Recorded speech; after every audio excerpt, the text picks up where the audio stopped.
Hello friends, welcome back to my YouTube channel মিষ্টি দিদির রান্নাঘর।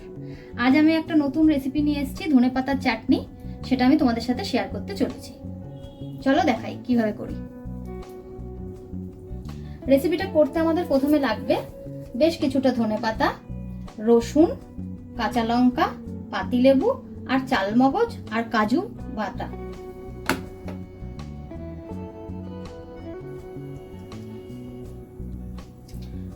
কড়াই নিয়ে আমি তার মধ্যে কড়াইটা গরম করে নিচ্ছি। এবারে আমি 2-3 টেবিল চামচ মতো সর্ষের তেল দিলাম।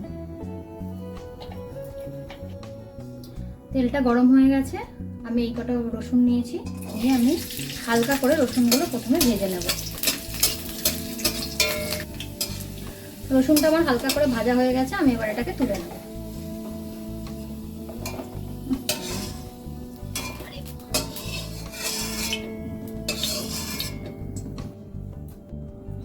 এবারে আমি ধনেপাতাগুলো মিক্সিতে পেস্ট করে নেব, সাথে ভাজা রসুনটা দেব আর কাঁচা লঙ্কাটা দেব।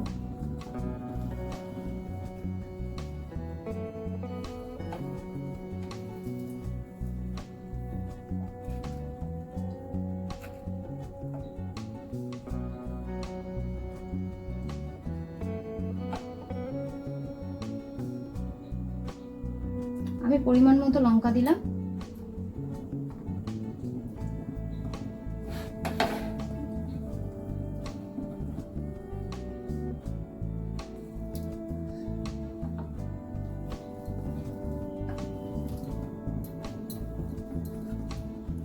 ধনেপাতাটা ভালো করে আমি পেস্ট করে নিচ্ছি।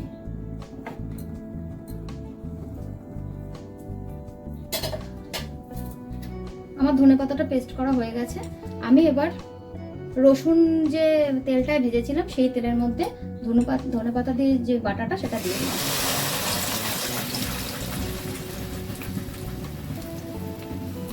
তার সাথে আমি যে চালমগজ আর কাজুর যে বাটাটা রেখেছিলাম সেটাও দিয়ে দিচ্ছি।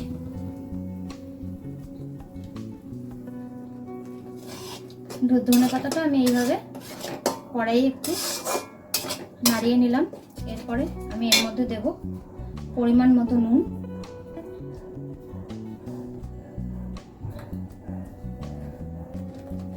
হাফ চামচ মতো চিনি।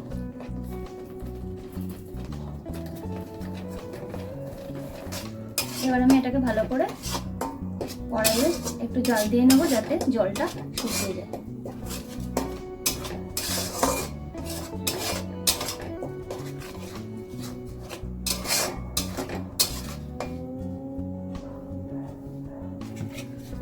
ধনেপাতার পেস্টটা থেকে জলটা শুকিয়ে গেছে। এবারে আমি গ্যাসটা অফ করে দিচ্ছি।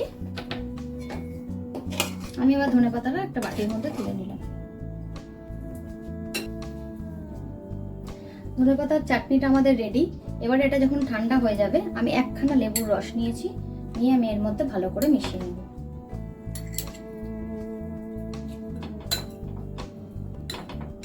ব্যাস, আমাদের ধনেপাতার চাটনি রেডি।